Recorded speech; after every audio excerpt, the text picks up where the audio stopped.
The envelope on my porch looked like junk mail at first glance, the kind of thing you throw straight into the recycling without opening. Glossy logo in the corner, oversized lettering about urgent community matters. But then I saw the red ink stamped diagonally across the front. Final notice. I slid it open with my key and nearly laughed myself off the porch. According to my HOA, I owed them $250,000. Not a typo. Not a prank. $250,000 because, they claimed, my driveway concrete was the wrong shade of gray, my mailbox was installed 3 inches off regulation height, and my grass dared to grow half an inch taller than their weekly approved length before I mowed it. I read the number 3 times, waiting for my brain to register that it was fiction, but no, the balance due box glared back at me with 6 digits. I should explain that I don't scare easily. I've been in enough negotiations, boardrooms, and property disputes to know when someone's bluffing. And this, right here, was the biggest bluff I'd ever seen printed on letterhead. Still, the sheer audacity of it deserved respect. Who wakes up in the morning and says, "Let's bankrupt one of our residents today? That sounds fun." I looked across the street, and sure enough, there she was, standing on her porch with her arms folded like a queen on her balcony. Marlene, the HOA president. Her gaze drilled into me as if she knew the exact second the envelope hit my hand. I raised it in the air like a trophy and gave her a slow, sarcastic clap. Her lips pursed so tight I thought her face might collapse inward. The thing about Marlene was she lived for control. Her house was immaculate, sterile even, like a model home where no one had ever dared to spill coffee. She chaired every committee, corrected people's landscaping choices like she was grading papers, and had once ordered a neighbor to remove Christmas lights because they were too cheerful. She ran the HOA as if it were her personal monarchy. So, to her, I was the perfect enemy.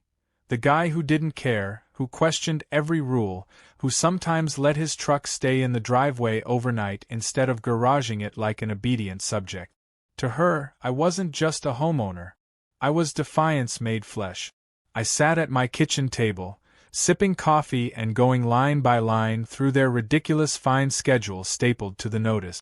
$5,000 here for a tree planted without landscape harmony review, $10,000 there for an unauthorized deck extension that was actually approved by the city. By the time I reached the last page, the running total looked like something out of a mob ledger. They hadn't just added fines.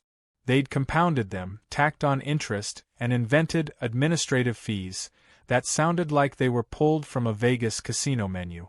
The brilliance of it was that most people would panic, hire a lawyer, maybe even sell their house to escape. But me? I've always found that when someone pushes too hard, they reveal exactly where they're weak. That week I showed up to the mandatory compliance hearing they summoned me to. The clubhouse was a sad beige building with fluorescent lights that made everyone look vaguely seasick. Marlene sat at the head of a folding table with 2 other board members flanking her like loyal soldiers. She had a stack of binders in front of her, color-coded tabs sticking out like feathers in a war bonnet. "Mr. Lane," she began, drawing out my name as though it smelled, "you have accrued significant fines. This community cannot tolerate such disregard for standards." She slid the invoice across the table like it was evidence in a murder trial. I leaned back, folded my arms, and asked her, out of curiosity, what exactly is the HOA planning to do with my $250,000? Buy a yacht? Build a moat around your house? A couple of neighbors in the audience stifled laugh. Marlene's eyes narrowed. She launched into a lecture about community harmony, property values, and precedent. I listened, nodded politely, then dropped my own little bomb. "Funny thing, I had my accountant look at your financials last quarter. You know, the ones you're legally obligated to share? Seems like the HOA reserve fund is down to, what, $20,000? That sound about right." The room went quiet. Marlene blinked, but recovered quickly, hissing about confidentiality and privacy. Still, the crack had appeared. Here's the truth most homeowners don't realize. HOAs are often one big house of cards. They rely on dues to cover landscaping, pool maintenance, insurance, even their management contracts. But when people stop paying or start fighting back, the whole structure shakes. And from what I'd seen, our HOA was standing on stilts already. 2 neighbors were in foreclosure, 3 others behind on dues, and the so-called reserve account was bleeding. Which meant Marlene's gigantic fine wasn't about my grass or driveway. It was about plugging holes in a sinking ship. I didn't tell her that right away. I just smiled, signed the attendance sheet to prove I'd shown up, and left. On my way out, I whispered to the couple next to me that I'd be filing a countersuit. Word spreads fast in communities like ours. By the next morning, my phone buzzed with texts from neighbors asking if I was serious. I told them only half the truth. I was absolutely serious, but not about suing. That would take years and drain everyone. I had something far more surgical in mind. See, I'd spent the last decade buying distressed properties and flipping them, and I knew a thing or two about corporate debt. When an HOA runs low on cash, they borrow against future dues or sell delinquent accounts to collections. In other words, they turn themselves into a debtor on paper. And debt, unlike angry letters or nasty stares, can be bought. Sitting at my desk with Marlene's absurd fine letter beside me, I started making calls. Banks, collection agencies, title offices. If she wanted to play financial war, I was happy to bring artillery. 2 nights later, as I grilled steaks on my patio, Marlene marched across the street with her little clipboard in hand. She didn't even knock. She stormed right up and announced that leaving my trash cans visible for more than 24 hours was another $1,000 fine. I cut her off with one sentence: "Enjoy your throne while it lasts."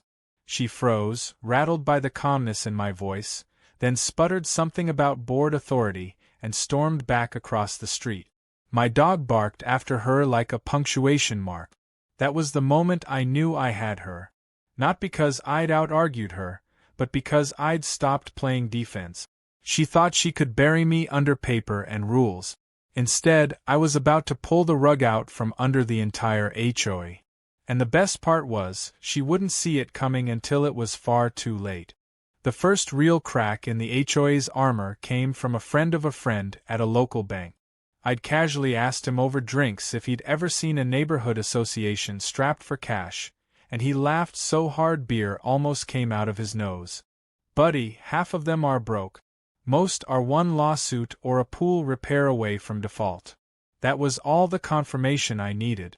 With a little nudging, he pointed me toward the lending records and liens our HOA had accumulated. Turns out Marlene's empire wasn't just wobbly, it was practically hollow. They'd borrowed against projected dues to pay for a fancy clubhouse renovation last year. Now, with several homeowners behind on dues and a couple of foreclosures still unresolved, their repayment schedule looked like a starving man trying to pay for a 5-course dinner with pocket lint. I spent the next few nights digging. Public records are a goldmine if you know how to read them. Liens, delinquent accounts, even small claims lawsuits, all neatly filed and open for anyone with the patience to scroll. It didn't take long to piece together the picture. The HOA owed contractors nearly $60,000 for landscaping upgrades they hadn't fully paid for. They had a balloon loan coming due in 6 months. And their operating cash? Barely enough to cover utilities and insurance. Yet here was Marlene, strutting around like she ran Fort Knox. The most delicious detail came from an offhand remark at the county clerk's office. A clerk I've known for years whispered, "You didn't hear this from me, but their management company threatened to walk last quarter. They're tired of late checks." Which meant, in plain English, Marlene's army wasn't loyal. It was rented. And the landlord was running out of patience. Still, knowing their weakness was only half the battle. To win, I had to act. I called a contact who specialized in buying debt, people who, frankly, are the vultures of finance. He laughed when I told him I wanted HOA debt. "That's the good stuff," he said. "Cheap to buy, lots of leverage. Homeowners will pay just to keep their houses." I explained my plan carefully, making sure he understood this wasn't about squeezing my neighbors. This was about leverage on Marlene and her cronies. He agreed to broker the paperwork. 2 weeks after receiving that ridiculous $250,000 fine, I held in my hands a file folder that was worth far more than any letter Marlene could write. Inside were the rights to nearly $80,000 of the HOA's outstanding obligations. I was now, legally speaking, one of their creditors, which meant every time Marlene barked at me about grass height or mailbox paint, she was essentially yelling at her own banker. The irony made me grin. I didn't use it right away. Timing is everything in chess, and I'd learned long ago that showing your queen too early just makes your opponent defensive. Instead, I let Marlene keep playing tyrant. She sent me more fines. She showed up at my door once to measure my shutters with a tape measure like a building inspector on steroid. She even issued a noise violation because my nephew had laughed too loudly in the backyard during a barbecue. Each time, I accepted the papers with a calm smile and a thank you. My silence unnerved her more than shouting ever could. Meanwhile, the neighborhood was stirring. People whispered at block parties, at the community pool, even in the grocery store. The fines had gotten absurd for everyone, not just me. A woman on the next street was hit for unsightly lawn furniture because her kids left out plastic chairs. A retired couple was dinged for improper window coverings because they preferred curtains over blinds. Marlene's power trip was catching up with her, and folks were tired of it. I made sure to casually mention, here and there, that I was looking into solutions. Never specifics, just enough to make people curious, hopeful even. The moment came at the next HOA meeting. Attendance had tripled from the usual handful of reluctant homeowners. People wanted answers. Marlene sat up front with her binder fortress, but she looked rattled, sweat beading at her temple under the fluorescent lights. The treasurer stammered through the financial report, and when he admitted the reserves were temporarily reduced, murmurs filled the room. That's when I stood, calm, collected, not raising my voice above conversational volume. I have a question, I said, holding up a piece of paper. As one of your creditors, will the board be addressing the outstanding balances you owe before or after collecting another $250,000 in fines from me? You could have heard a pin drop. Marlene's face went chalk white. She stammered, That's confidential. Not anymore, I replied. I explained, in the simplest terms possible, that I had legally purchased a chunk of the HOA's debt, which meant, by law, they owed me. I didn't rant, didn't gloat. I just laid the facts out like a surgeon displaying an X-ray. The room erupted into whispers and gasps. Marlene tried to regain control, pounding the table with her gavel. This man is disruptive, she barked. But the crowd wasn't with her anymore. One by one, homeowners started asking their own questions. How much money did the board really have? Why were dues going up while services went down? Where had the money for the clubhouse renovation gone? The meeting devolved into chaos, and for once, I didn't have to do a thing.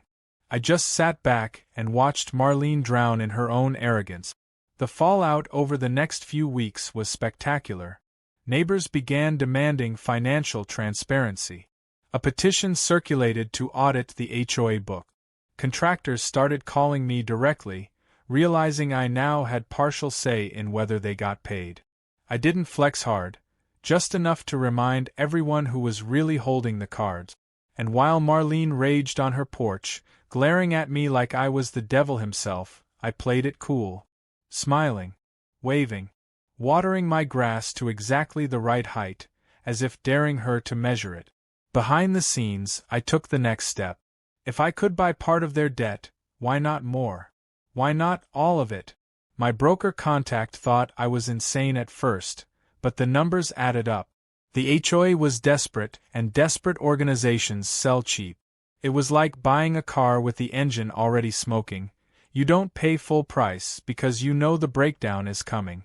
By the time I was done, I'd acquired not just the debt, but influence over their contracts and obligations. In plain terms, I was fast becoming their majority creditor. It was around then that Marlene tried a different tactic. She cornered me at the mailbox, forced a brittle smile, and suggested we work something out. Her voice dripped with false sweetness, but her eyes were frantic. You wouldn't want to see this community collapse, would you? That would hurt everyone. I leaned against the mailbox, arms folded. Collapse? Marlene, you've been propping this place up with duct tape and threats for years. I'm just giving it the nudge gravity was already demanding. Her smile cracked.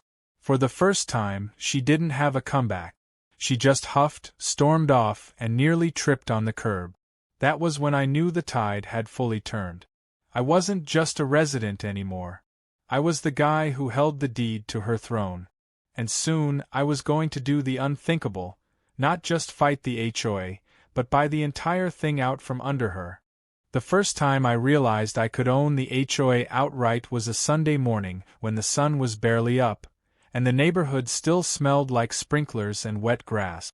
I was sitting on my back porch with a mug of coffee, reviewing a thick stack of documents my broker had couriered over. In dry legal terms, it was an accounting of who the HOA owed, how much, and what leverage each creditor held. I had already picked off the easiest pieces, scooping up the smallest obligations like someone gathering stray chess pawns. But buried in the ledger was a line item that made me pause. The balloon loan. $200,000 due in 6 months, backed only by the promise of future dues. Here's the thing about balloon loans. If the borrower can't pay when it comes due, the whole thing detonates. Banks don't negotiate. They seize assets, force liquidation, even auction off management rights. And in this case, those rights were the crown jewel. The HOA's power didn't exist in some mystical constitution. It existed in the management agreement, the contracts, the paper trail of who got to enforce the rules and collect the money. If I bought the loan and the HOA defaulted, those rights could be mine. Not in some abstract, moral sense. Legally, contractually, undeniably mine. That thought lit me up like a fuse. I spent hours that day on calls, working back channels, piecing together a roadmap. My broker laughed when I pitched the idea. You want to own an HOA?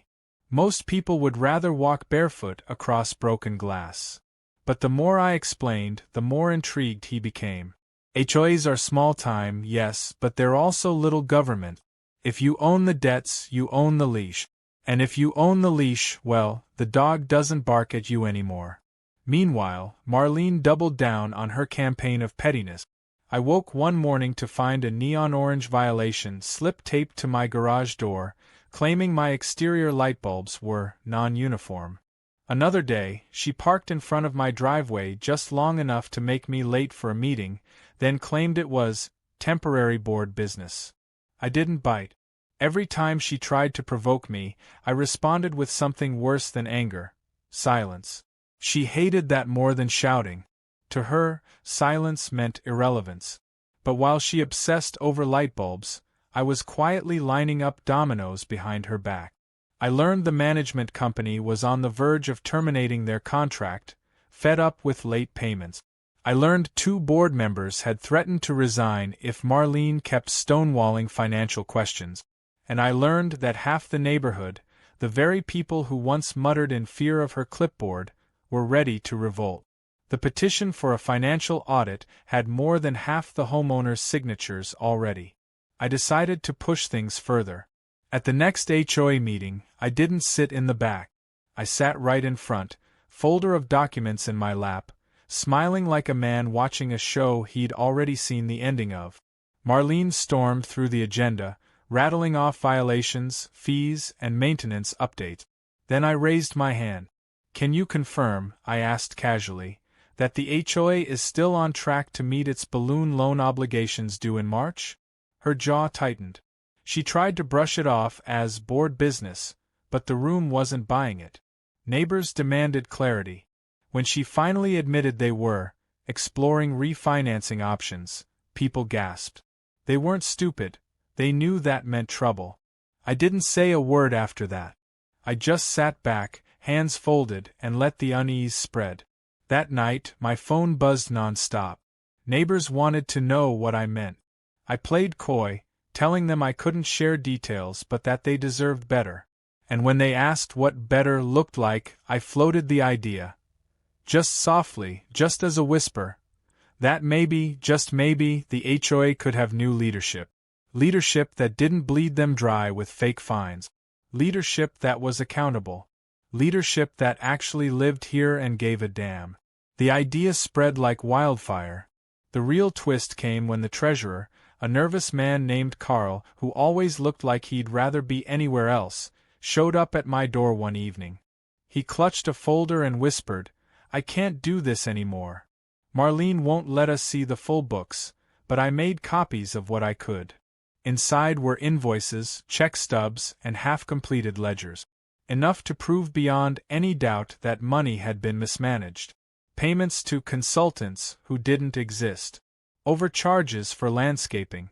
Even a $7,500 administrative retreat at a hotel that Marlene and 2 board members had billed as training. I thanked him, promised discretion, and poured him a stiff drink to calm his shaking hands. That folder was dynamite. But I wasn't going to set it off just yet. No, I wanted Marlene to light the match herself. Over the next few weeks, I moved quietly, buying the balloon loan at a steep discount. The bank was thrilled to unload it, certain the HOA would default. Suddenly, I wasn't just a creditor, I was the creditor. The largest one they had. It was surreal, holding the paper that essentially meant I could pull the plug on Marlene's kingdom whenever I chose. The next HOA meeting was the tipping point. Marlene strutted in like always, binder under her arm, ready to wage war on Christmas lights and fence paint. But the mood in the room was different. People weren't cowed. They were restless, impatient, hungry for answers. I stood when she tried to adjourn without taking questions. "I have one," I said. Then I laid it out. The balloon loan, the debt purchases, the financial records Carl had slipped me. I didn't accuse. I didn't rant. I simply read aloud the facts, line by damning line, and asked the board to explain. Marlene went red, then pale, then red again. She shouted about slander, about how I was poisoning the community. But it didn't matter. The crowd wasn't with her. They were with me. For the first time, they saw someone not just resisting her power, but dismantling it brick by brick. When the meeting dissolved into chaos, I stepped outside, leaned against my car, and watched people crowd around me. They weren't afraid anymore. They wanted leadership. They wanted me to do something. I smiled, because I already had. While Marlene was screaming at me in that meeting, papers were being filed downtown. In a matter of weeks, when the HOA missed its balloon loan deadline, I wouldn't just be her neighbor. I'd be her landlord. By January, the neighborhood felt like a stage where everyone was just waiting for the curtain to drop. Marlene was still parading around with her clipboard, but the swagger had turned brittle. Her violations came in thicker and pettier than ever: improper porch ornament, excessive seasonal decor, even unauthorized bird feeder. She was throwing darts in the dark, hoping one might land. Meanwhile, I was meeting with lawyers, accountants, and the kind of gray-suited professionals who could weaponize a comma in a contract. They all agreed on the same point. When that balloon loan matured in March, unless a miracle dropped from the sky, the HOA would default. And when it did, ownership of their obligations, and by extension, their authority, would pass into my hands. I didn't tell the neighbors this right away. Letting anticipation build was part of the strategy. Instead, I started asking them questions, planting seeds. Wouldn't it be nice if dues went to actual maintenance instead of mystery fees? What if the board answered to us instead of the other way around? Over barbecues, at mailboxes, even while jogging past the cul-de-sac, I kept feeding the same thought. The HOA didn't have to be a dictatorship. It could be a community again. By February, people were coming to me, unprompted, with their own complaints and ideas. The soil was fertile. The problem was Marlene herself. She wasn't stupid. Entitled, power-drunk, inflexible, yes, but not stupid. She sensed something was brewing, and like any cornered animal, she lashed out harder. One night, around 9, there was a sharp knock on my door. When I opened it, 2 uniformed security guards were standing on my porch. Not police, not even county deputies. Private rent-a-cops with cheap badges and even cheaper attitude. Behind them, Marlene stood with her arms crossed, smirking. "These men are here to enforce HOA compliance," she announced, like she'd just declared martial law. I raised an eyebrow. Enforce? With what? Flashlights and clipboards. One of the guards cleared his throat and muttered something about my trash bins being visible from the street. I laughed out loud. "Marlene, you really hired mall cops to measure garbage cans?" Neighbors had started peeking out their windows. One even pulled out a phone to record. I lowered my voice, just enough to make her strain to hear. "Careful. Intimidation tactics don't look good in court when your finances are already under audit." Her smirk faltered. She muttered something about board authority and marched off with her rent-a-cops in tow. The next morning, that video was circulating in the neighborhood group chat with a caption that read, "HOA martial law, garbage can edition." It spread like wildfire. By noon, people were openly mocking her in memes. Her authority had shifted from fear to farce. Behind the comedy, though, serious cracks were forming. Carl the treasurer quietly confirmed the HOA had already tapped their reserves to cover interest payments on the balloon loan. The management company had filed notice of intent to terminate their contract if dues weren't caught up by spring. And the contractors, oh, the contractors were relentless. One landscaper cornered me at the grocery store, practically begging me to use my creditor leverage to get him paid. I told him patience would be rewarded. By mid-February, the pressure cooker blew. Marlene called an emergency meeting at the clubhouse. She tried to spin the financial shortfall as temporary restructuring and accused certain residents of sabotaging the community by spreading misinformation. Everyone knew she meant me. I sat quietly in the front row, letting her rant. When she finally paused to sip water, I stood and asked one simple question. "Marlene, can you show us a current balance sheet?" She froze, stammered, tried to pivot, but the room wasn't having it. Neighbors shouted for transparency. Some even banged the tables. And then, as if scripted, Carl stood up, pale and trembling, and said, "I've had enough. Here are the numbers." He slapped down a stack of papers that showed, in black and white, what I already knew. The HOA was bleeding out. The room erupted. People shouted, cursed, demanded resignations. Marlene pounded her gavel so hard the handle cracked, but it didn't matter. Authority had slipped through her fingers. She stormed out, binder clutched to her chest like a life raft, leaving chaos behind her. I stayed calm, collected, quietly reassuring neighbors that we'd figure this out. And when they asked how, I just smiled. Let's just say the cavalry's already on the way. Behind the scenes, I was finalizing my purchase of the balloon loan. The bank practically gift-wrapped it, grateful to unload what they saw as a guaranteed loss. Overnight, I became the single largest creditor to the HOA. More than that, I held the trigger to their collapse. If they defaulted in March, I wouldn't just be owed money. I'd have the contractual right to assume control of their assets, their management rights, their very existence as an entity. The irony wasn't lost on me. 2 months earlier, they'd tried to bury me with a $250,000 fine. Now, for less than half that amount, I was poised to own them outright. Not just beat them, own them. As March crept closer, Marlene tried everything. Whisper campaigns about me being a financial predator. Letters claiming I was plotting to raise dues sky-high. Even a bizarre Facebook post accusing me of colluding with outside developers. But it all rang hollow. People had seen the numbers. They'd seen her cracks. And they'd seen me, calm and steady, not rising to her bait. Every lie she spread only made me look more reasonable by comparison. The final week before the loan came due, Marlene showed up at my house again. This time alone, no clipboard, no rent-a-cop. She stood on my porch looking smaller than I'd ever seen her. "Please," she said, voice quivering. "If you take this from me, I have nothing left." For a moment, I almost felt sorry for her. Almost. But then I remembered the bogus $$250,000 fine taped to my garage, the harassment, the humiliation she'd piled on countless neighbors. "Marlene," I said softly, "you built your throne out of sand. The tide was always coming in. I just happened to own the water rights."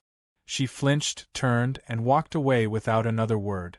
On the first Monday of March, the deadline hit. The HOA didn't pay. Couldn't pay. And just like that, with a few signatures at the courthouse, I became the legal owner of their debt, their contracts, and their management right. In the eyes of the law, the HOA no longer belonged to Marlene. It belonged to me. I remember walking back to my car that day, courthouse steps echoing under my shoes, holding the thick manila envelope of documents that sealed it. The air felt lighter, freer. I wasn't just a resident anymore. I was the man who bought an entire HOA out from under its tyrant president.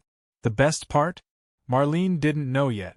The day I told the neighborhood was one for the history books. I didn't make a grand announcement at first. I wanted to watch it ripple. That morning, I walked out to grab the paper like nothing had changed, except this time I carried a slim leather folder tucked under my arm. Marlene was on her porch, of course, with her ever-present coffee mug, watching me like a hawk. I raised my hand, gave her a casual wave, and then, just to twist the knife, I flipped the folder open and held up the first page of my court documents so she could see the embossed seal from across the street. She squinted, her face turning the shade of unripe tomatoes. Even from a distance I saw the tremor in her hand. She knew. By noon, word had spread faster than wildfire in August. First, one neighbor stopped me at the mailbox. "Is it true? Did you really buy the HOA?" I just smiled. "Let's just say things are going to change around here." Half an hour later, a cluster of residents was on my lawn, buzzing like a hive. They weren't angry, not at all. They were curious, almost giddy. The HOA had ruled them with fines and threats for so long that the idea of one man toppling the whole thing seemed like folklore. That evening I called an emergency meeting at the clubhouse, not because I had to, but because symbolism mattered. Marlene showed up, binder clutched so tightly the rings bent, and planted herself at the head of the table like nothing had changed. But when I walked to the front and laid down my papers, the atmosphere shifted. "Ladies and gentlemen," I began, my voice carrying steady over the hum of whispers, "as of last week, the HOA defaulted on its balloon loan. That loan was purchased by me. Which means that, legally, this association no longer answers to Marlene or this board. It answers to me." Gasps filled the room. Marlene jumped to her feet, her voice shrill. "That's absurd. You can't just buy an HOA." I tapped the papers with one finger. "Actually, I can. And I did. These documents grant me management rights, authority over the association's obligations, and control over its contracts. Which means effective immediately, Marlene, you are no longer president of this HOA." The silence that followed was deafening. Then, slowly, applause broke out, hesitant at first, then swelling until the entire room was clapping. Some even cheered. Marlene stood frozen, eyes darting like a trapped animal, unable to process that her throne had been sawed out from under her in public. I didn't revel. I didn't gloat. I just let the moment breathe, then raised a hand for quiet. "Now, here's what happens next. We're not going to keep bleeding money on nonsense. We're not going to fine people for bird feeders and paint swatches. We're going to restructure with transparency. Every resident will have a voice, and our dues will go toward actual community needs, not someone's personal power trip." The room erupted again, this time in relief. People leaned forward in their seats, nodding, smiling, clapping each other on the shoulders. After years of tyranny, the promise of fairness felt revolutionary. Marlene tried to object. She sputtered about legality, threatened lawsuits, even shouted that I'd stolen her legacy. But nobody listened. The more she yelled, the smaller she seemed. Finally, when she realized the tide had completely turned, she slammed her binder shut, stormed out, and didn't look back. For the first time in years, the clubhouse air felt lighter. The following weeks were chaos, productive chaos.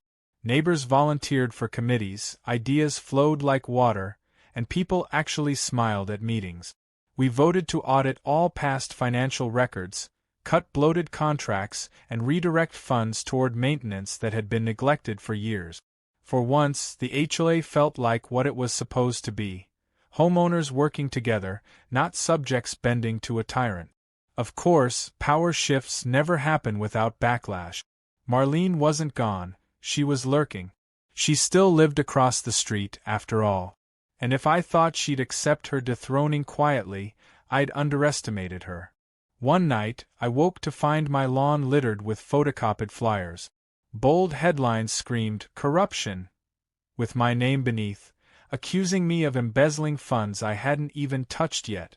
Another morning, someone spray-painted "Dictator" on the community sign at the entrance. Everyone knew who was behind it, but proving it was another matter. Instead of fighting fire with fire, I played the long game. At the next meeting, I addressed the rumors head-on. Some of you may have seen flyers claiming corruption. Let me make one thing clear: every dollar spent will be documented, published, and reviewed. Nothing will be hidden. If anyone, Marlene included, wants to challenge that, the records are open. Then I handed out copies of the new ledger we'd begun keeping, every expense transparent down to the cent. People glanced through them, then looked at each other and nodded. Trust doesn't come from words. It comes from proof. Meanwhile, I set about dismantling the absurd rules that had turned neighbors into enemies. No more citations for lawn height. No more mandatory, approved paint palette that made every house look like a row of beige clones. No more fines for kids leaving bikes on the sidewalk. People cheered, literally cheered, when we announced those changes. And the kicker? With the wasteful spending cut, we were able to reduce dues by 20% while still covering actual expenses. Nothing breeds loyalty like putting money back in people's pocket. Marlene's rage was palpable. She started glaring from her porch at anyone who dared wave at me. Once she even shouted across the street, "He's turning this place into a circus." But her words rang hollow. The community was finally breathing, finally free. She wasn't the queen anymore. She was just the cranky neighbor nobody invited to barbecues. Then came the twist I hadn't anticipated. One evening, Carl knocked on my door again. He looked uneasy, wringing his hands. "You should see this," he said, handing me a folder. Inside were copies of emails. Real, damning emails that showed Marlene had been skimming from HOA funds for years. Not just retreats and consultant fees. Direct transfers to a personal account. Tens of thousands of dollars. I closed the folder, took a slow breath, and realized the stakes had just jumped again. It wasn't enough to strip her of power. Now I had evidence that could destroy her completely. The question was, did I use it? Because if I did, this stopped being about neighborhood politics. It became criminal. I stared at the folder Carl had handed me for a long time after he left. It sat there on my kitchen table like a loaded gun. Inside were the receipts of Marlene's empire, emails, account transfers, records of HOA funds sliding neatly into her personal checking. The irony was almost poetic. For years she'd fined people for having mismatched blinds or leaving a car in the driveway overnight, all in the name of protecting property values. Meanwhile, she'd been quietly siphoning off the very money she pretended to safeguard.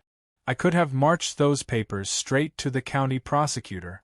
It would have been easy, maybe even satisfying, to watch her marched out in handcuffs while neighbors filmed on their phones. But something about that felt incomplete. Marlene wasn't just a petty thief. She was a tyrant who thrived on control.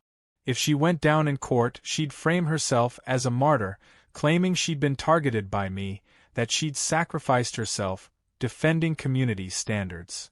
She'd spin it until even her downfall gave her power. No. That wasn't good enough.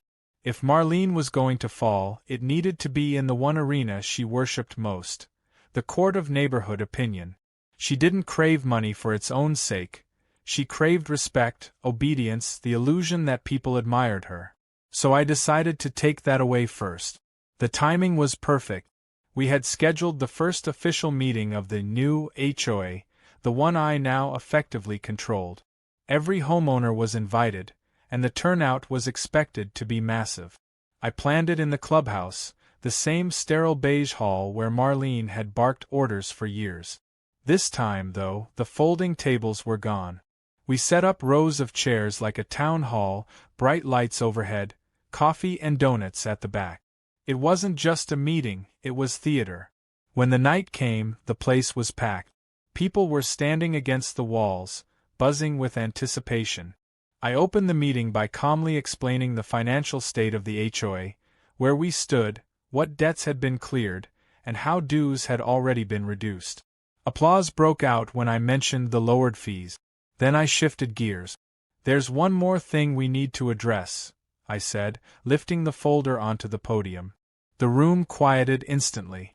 "These," I continued, "are records obtained by our treasurer. They show a pattern of financial mismanagement over the past several years. Funds earmarked for community maintenance were redirected elsewhere, into personal accounts." I didn't shout, didn't dramatize. I simply read a few lines, projecting the emails onto the screen behind me. Gasps filled the room. Neighbors leaned forward, eyes wide. Some muttered curses under their breath. And then, right on cue, the doors at the back banged open. Marlene stormed in, clutching her infamous binder like a shield. "This is slander!" she screamed, her voice cracking. "None of this is true." I stepped aside, letting the screen behind me do the talking. Her own emails glowed in giant letters above the crowd. Phrases like "transfer remainder to personal account" and "we'll call it a consultant fee." There was no mistaking it. She was caught. The silence that followed was brutal. You could feel the collective shift, the realization spreading through every seat in the room. Their queen had no clothes. A neighbor in the front row stood and shouted, "All those fines, while you were stealing from us?" Others joined in, voices overlapping, angry and incredulous. Marlene tried to bark back, to regain her old dominance, but the magic was gone. For the first time, she wasn't feared. She was despised. I didn't have to say much after that. The crowd did the work for me. They demanded she resign, shouted her down when she tried to protest, booed her out of the room. She left in a frenzy, binder slipping from her grip, face pale and tight. And as the door slammed shut behind her, the entire room erupted in cheers. Later that night, I sat on my porch watching as porch lights flickered on across the neighborhood. People gathered in driveways, laughing, talking, relieved. Someone lit a fire pit, others cracked open beers. It felt like the end of a war, the moment when soldiers finally lay down their weapons. Marlene's shadow had been long, but it was gone now. But my work wasn't finished. Owning the HOA wasn't just about defeating her, it was about proving there was a better way. Over the next few weeks, I pushed for reforms. We rewrote bylaws to prevent abuse, set term limits for board members, and established a rule that all financials had to be posted publicly online each month. For the first time, people actually showed up to volunteer for landscaping, pool maintenance, even holiday decorations. We weren't just fixing paperwork, we were rebuilding trust. Marlene, meanwhile, retreated into isolation. She still lived across the street, but the porch queen was gone. Her yard grew a little ragged. Her binder no longer appeared at meetings. She stopped waving her clipboard like a sword. Sometimes I'd catch her staring out her window, watching as neighbors she once ruled gathered together without her. It was a quieter punishment than handcuffs, but in many ways far harsher. She'd been exiled in plain sight. Then came the unexpected twist. One morning, I received a letter in my mailbox, not from the HOA but from Marlene herself. Scrawled in tight, angry handwriting, It accused me of orchestrating a witch hunt, of humiliating her, of destroying her reputation. But at the bottom, in shaky ink, she'd written, "Enjoy your little kingdom while it lasts. You'll regret what you've done." I read it twice, folded it neatly, and slid it back into the envelope. To anyone else, it might have sounded like a threat. To me, it sounded like the last gasp of a dethroned monarch. But still, it made me wonder. Was she done fighting, or was she planning something desperate? For weeks, nothing happened. Life in the neighborhood blossomed. Kids rode bikes freely without parents worrying about fines. People painted their houses in cheerful colors. The pool was repaired for the first time in years. For once, the HOA felt like it was serving the people, not punishing them. And then, just when I thought the storm had passed, I got a phone call from my lawyer. "You're not going to like this," he said grimly. "Marlene's filed a lawsuit. She's claiming your purchase of the HOA's debt was fraudulent. She's demanding reinstatement as president and damages." I couldn't help but laugh. Of course she'd try one last stand. Marlene wasn't just entitled, she was relentless.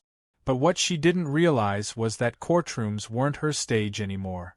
The neighborhood had already passed judgment. Still, I knew this wouldn't be simple. A lawsuit meant months of filings, hearings, and legal jousting. And while I was confident I'd win, I also knew Marlene was desperate. Desperate people don't play fair.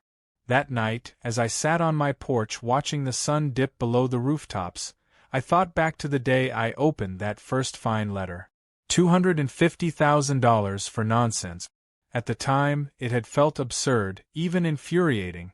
Now, looking at the quiet streets, the laughter drifting from a neighbor's backyard, I realized something. Marlene thought she'd broken me with that letter. In truth, she'd handed me the match that burned down her empire. But if she thought the fire was out, she was wrong. The lawsuit was coming. The final battle hadn't started yet. The summons arrived on a damp April morning, folded neatly in an envelope with my name printed across the front in bold letters. My lawyer had warned me it was coming, but still, holding it in my hands, I couldn't help but shake my head. Marlene's lawsuit was every bit as melodramatic as I'd expected. She accused me of fraud, of conspiracy with the bank, of usurping democratic authority. She even claimed emotional distress and demanded damages for the humiliation I had allegedly inflicted.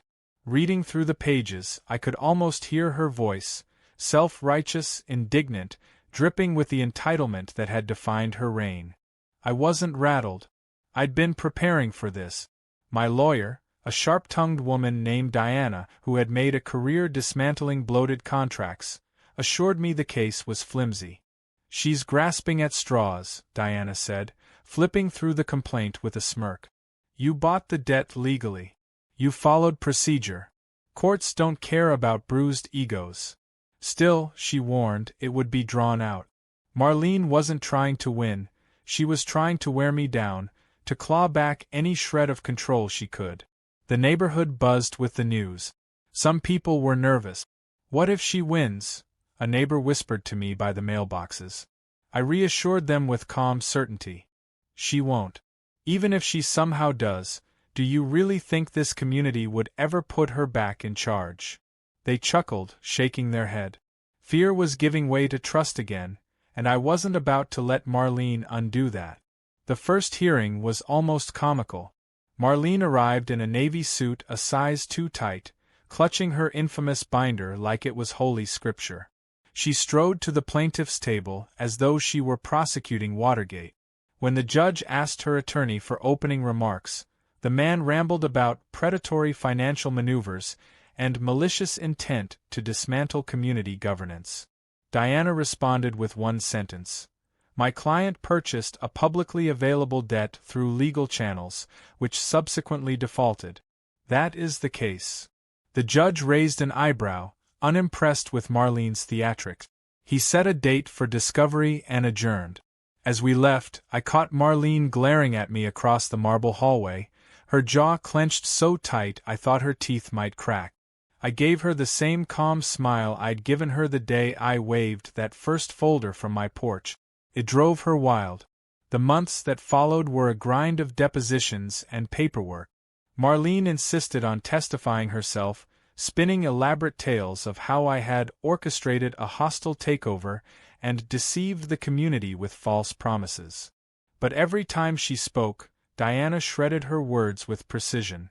"Mrs. Clark," Diana would ask smoothly, "can you explain why HOA funds marked for landscaping were deposited into your personal account in June of last year?" Marlene would sputter, deny, claim clerical errors. The court reporter's fingers flew across the keys, immortalizing every slip. Meanwhile, life in the neighborhood flourished. With Marlene occupied in court, her intimidation campaign collapsed. We organized a spring festival, food trucks, live music, kids' games. People laughed in the very clubhouse where she had once ruled with fear. At one point, I stood back, watching kids chase each other with painted faces while parents clinked plastic cups of lemonade. This, I thought, is what an HOA should feel like. Not a dictatorship. A community. Still, Marlene wasn't finished. One night, I returned home to find my driveway splattered with paint, neon pink, garish under the porch light. A neighbor's security camera caught her sneaking across the street with a bucket, hunched and frantic.